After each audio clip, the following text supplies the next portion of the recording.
Les casseurs de fantômes sont de retour au cinéma après 3 ans d'absence avec le film SOS Fantôme, la menace de glace, et la famille Spangler va devoir se confronter à un fantôme extrêmement puissant enfermé depuis des centaines d'années et qui a des pouvoirs de glace comme vous vous en doutez. Il est donc temps de revenir sur le film parce que je l'ai vu bien entendu et je me suis refait aussi tous les films SOS Fantôme pour bien me préparer au visionnage de ce dernier, et il y a beaucoup de choses à dire, notamment sur la famille Spangler, plus principalement sur Phoebe et aussi sur les anciens Ghostbusters qui nous ont marqués tout au long de notre existence. Voilà, je suis Ludo du Ludoverse, on est parti pour l'univers des SOS Fantômes. C'est parti! Avant tout petit contexte, toujours, les Spangler ont déménagé à Washington. Oui, parce qu'en effet, dans le premier volet, on les avait retrouvés dans la ville de Summerville, justement, qui se situait en Oklahoma, si je ne dis pas n'importe quoi. Et donc, ils ont récupéré le QG des anciens Ghostbusters, étant donné qu'il a été rénové par Winston, un des vieux de la vieille de cette fameuse équipe. Et donc, lutte contre tous les fantômes qui se baladent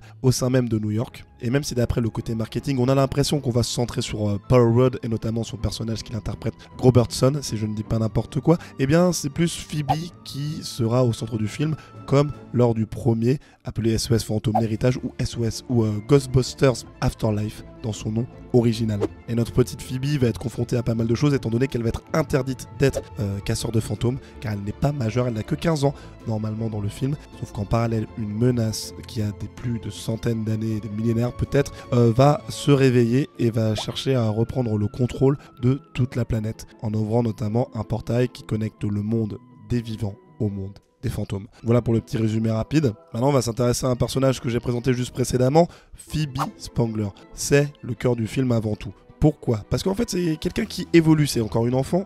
Elle grandit, elle fait donc des erreurs, elle est assez égoïste et en même temps attachante parce qu'elle a une envie de bien faire, mais en même temps, on a l'impression tout au long du film que tout lui est dû. Ce qui crée une certaine problématique parce que ça crée un écart entre elle et sa mère, étant donné que là vous l'aviez vu dans SOS Fantôme, l'héritage, comme quoi sa relation avec sa maman était assez conflictuelle, et là ça ne s'est pas arrangé du tout, étant donné que sa mère a rejoint donc l'équipe des casseurs de fantômes, étant elle-même une Spangler et ayant enfin compris que les fantômes existaient avec le précédent volet, et bien là, pour elle, c'est pas normal qu'elle soit interdite d'être casseur de fantômes, car comme je vous le disais, elle a été radiée, si on peut dire, ou interdite de cela, étant donné que le maire actuel de la ville, donc maire que vous devez connaître si vous avez vu le premier volet des SOS Fantômes sorti en 84, parce que ce maire là c'est celui qui avait déjà fait chier les casseurs de fantômes dans le premier volet et qui les avait qui avait comment dire, créé une explosion. Il avait causé l'explosion du conteneur qui garde tous les fantômes, ce qui avait créé le gros problème et la première intervention du grand méchant. J'oublie à chaque fois son nom. Je sais plus comment il s'appelle. Goro, Ghost, enfin bref, le méchant qui revient même dans SOS Fantôme, l'héritage. Et donc, notre petite Phoebe, elle doit réussir à passer outre cela et cherche désespérément à s'occuper parce que tout le monde a ses petites activités. C'est un peu compliqué pour elle de sortir la tête de l'eau par rapport à ça. Elle commence à aller jouer aux échecs toute seule et se retrouve face à une fantôme qui a à peu près son âge, avec qui elle crée une relation, et même leur relation elle est assez intéressante parce que elle trouve en elle une véritable amie, voire peut-être quelque chose de plus. C'est assez particulier dans le film. On a l'impression que ce personnage-là, en fait ce fantôme, est remplacé, ou remplace plutôt le perso de Podcast qui est aussi dans le film. Vous savez, c'était son ami qu'elle a rencontré, son seul ami du premier volet SOS Fantôme l'héritage, qu'elle a rencontré à Summerville, sauf que là, lui, il vit ses petites aventures avec j'ai oublié le nom du gars aussi, j'ai beaucoup de mal avec les noms des SOS Fantômes, mais peu importe, l'équipe SOS Fantôme, mais vous savez, c'est Dan Aykroyd qui l'interprète, si je dis pas n'importe quoi. Donc Phoebe se retrouve seule,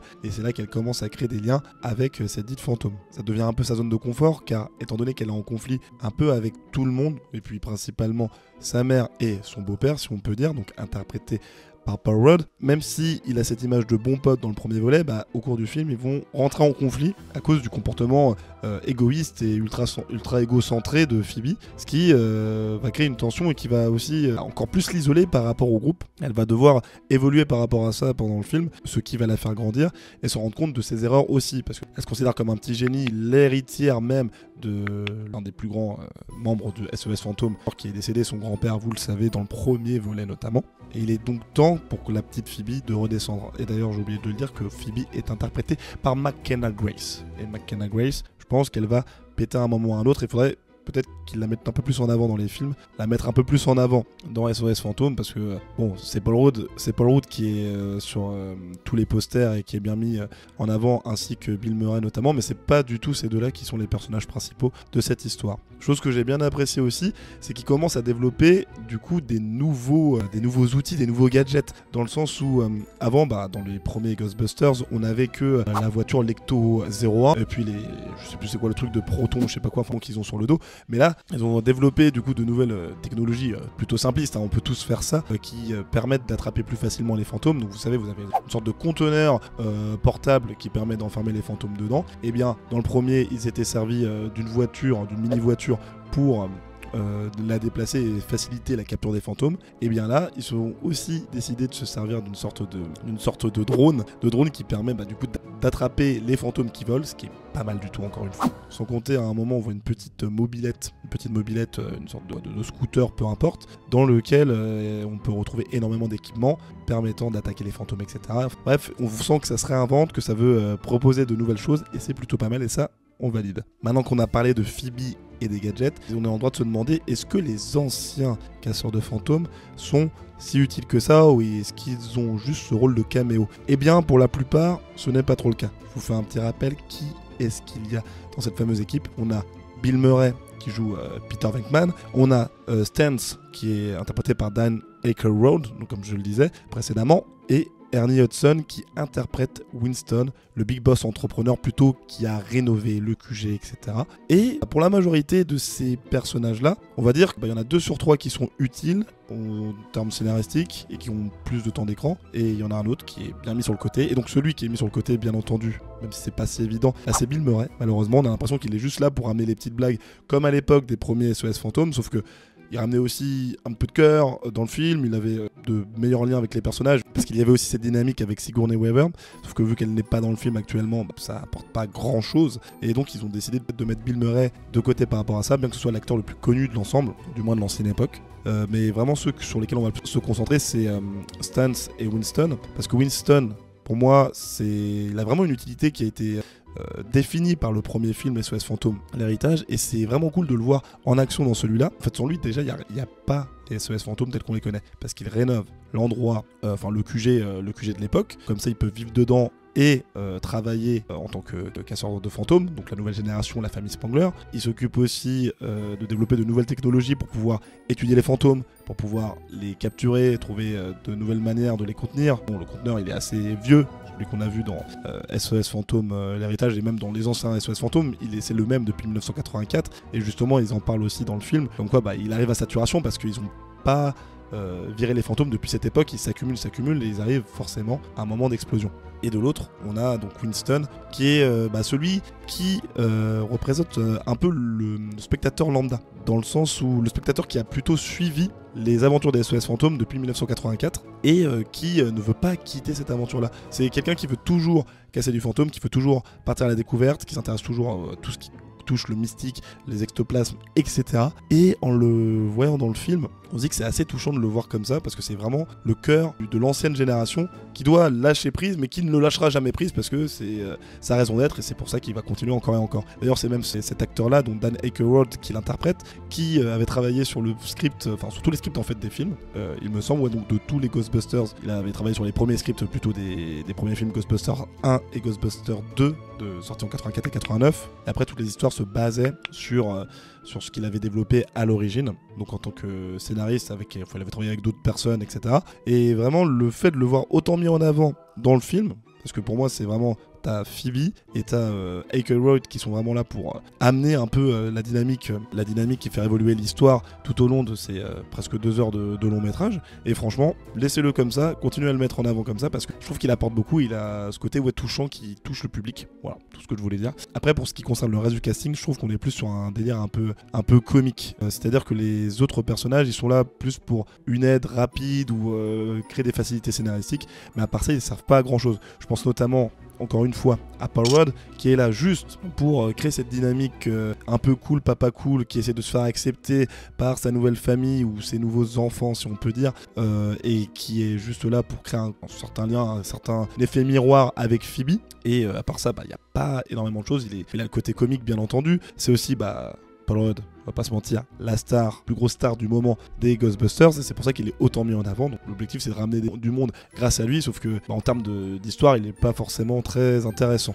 du moins je trouve. La maman qui est interprétée par Carrie Coon et qui joue donc Cally Spengler, elle c'est juste pour apporter du conflit, sinon vraiment elle sert à que dalle, vraiment rien, même dans le premier elle servait pas à grand chose, vraiment pas fou folle. L'acteur de Stranger Things qui joue le grand frère de Phoebe, Finn Wolfhard, enfin interprété par Finn Wolfhard, je crois qu'il s'appelle Trevor, je sais même plus comment il s'appelle dans le film, bref, c'est juste l'aspect comique, là où dans SOS Fantôme l'héritage il avait plus d'importance, là vraiment, juste pour sortir des blagues, sinon ça sert à rien, enfin même c'est lui qui a son interaction, avec le fantôme légendaire vert qu'on voit dans tous SOS Fantôme à chaque fois, qui est dans quasiment tous les volets. Et à part ça, pas vraiment d'utilité. Podcast pareil. À part, il y a aussi Nadim. Le personnage de Nadim est interprété par Kumail Nanjiani, si je le prononce bien. Et au-delà du côté comique, lui, c'est un personnage qui a un rôle important, dans le sens où c'est le seul, entre guillemets, qui peut réussir à contrer la nouvelle menace Garaka, et qui est pas du tout dans ce délire en mystique, mais qui a des liens donc avec toutes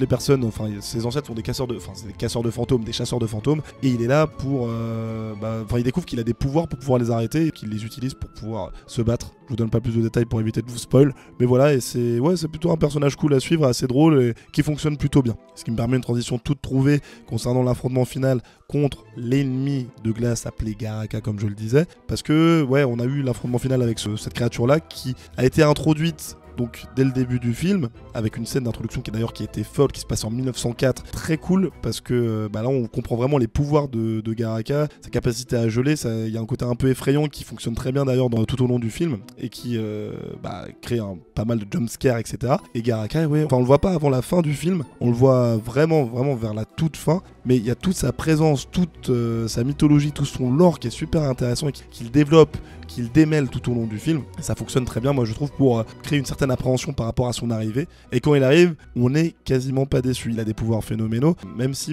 moi j'aurais bien aimé le voir peut-être plus détruire de choses ou utiliser plus les fantômes, parce qu'il a des liens avec ces derniers, dans le sens où il peut les contrôler, les manipuler, et donc ça représente effectivement la menace ultime, sauf que on le voit pas énormément manipuler les fantômes, ou du moins pas de manière ultra intéressante comme dans le premier, où les fantômes partaient, dans le premier film Ghostbusters sorti en 1984, les fantômes revenaient sur Terre, on les voyait interagir avec les humains, etc. Sauf que là, on les voit quasiment pas en fait. C'est vraiment Garaka qui est sur le devant de la scène, mais j'aurais bien voulu le voir se servir des autres fantômes pour prendre le contrôle, et c'est un peu dommage par rapport à ça. Après la mini spoil, mais passer 30 secondes ça va être rapide. Mon lien avec le personnage de Nadim est plutôt cool, parce qu'il y a une certaine haine ancestrale qui normalement est censé connecter les deux. Ça, je trouve que ça fonctionne plutôt bien, toute cette histoire de t'es destiné à me battre et moi je suis destiné à te tuer, donc maintenant il va falloir qu'on se tape dessus. Après, en ce qui concerne la bataille finale, elle dure quand même assez longtemps, je trouve, où tous les Ghostbusters se retrouvent face à Garaka. C'est bien entendu Phoebe qui trouve des solutions, etc.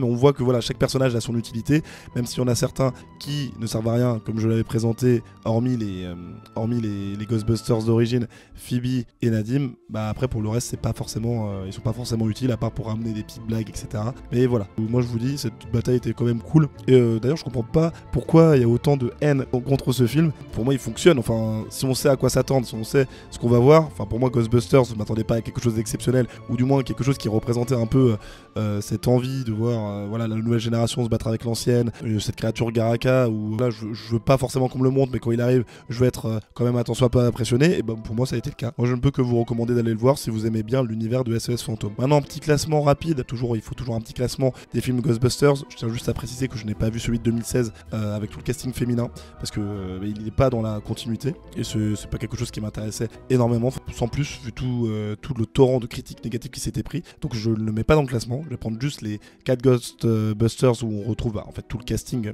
qu'on connaît depuis le premier film. Donc bien entendu, en top 1, c'est Ghostbusters 1984, que j'avais trouvé vraiment cool et qui avait vraiment fait le taf. Après, c'est pas le film le plus exceptionnel de toute l'humanité, mais vous avez compris, de toute l'histoire du cinéma plutôt, mais vous avez compris. En deuxième position, Ghostbusters l'héritage, parce que je trouve que c'est un soft reboot qui est exceptionnellement efficace, et qu'en plus ramener l'ancien casting sans forcément que ce soit juste un gros caméo, ça va très bien fonctionner. En troisième position, le Ghostbusters Frozen Empire, ou SOS Fantôme, la menace de glace, que franchement j'ai vraiment passé un bon moment, donc ouais, bon, voilà, je le mets à cette position là. Et le dernier, le Ghostbusters 2, que j'avais aussi apprécié mais qui passe pas forcément devant les trois autres. Enfin voilà, même si en globalité il y en a aucun des Ghostbusters que je trouve mauvais, ils valent tous le coup d'être vus et je vous invite à aller voir les anciens si vous voulez avoir une histoire un peu complète de tous ces Ghostbusters. Est-ce que d'ailleurs il y aura une suite à ce Ghostbusters Frozen Empire? Eh bien il n'y a pas eu forcément d'annonce officielle étant donné que le film est encore en diffusion un peu partout. À voir ce que ça va donner parce que le réalisateur Jill Kennan, si je ne dis pas n'importe quoi sur le nom, je crois que je me trompe à chaque fois, il veut bien entendu faire une suite et faire découvrir un autre pan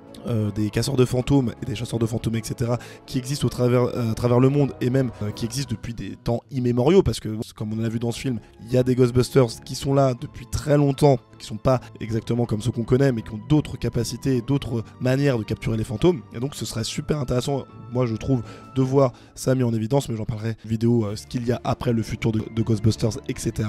Il y a aussi une série animée qui arrive sur Netflix, qui devrait sortir je crois cette année ou l'année d'après, mais voilà. En tout cas pour patienter, je vous invite à regarder la petite vidéo que j'ai faite sur Godzilla et pourquoi on s'en fout, parce qu'il y a Godzilla X Kong qui est au cinéma. Allez cliquer. Voilà, c'était Ludo du Ludoverse, à la prochaine, salut!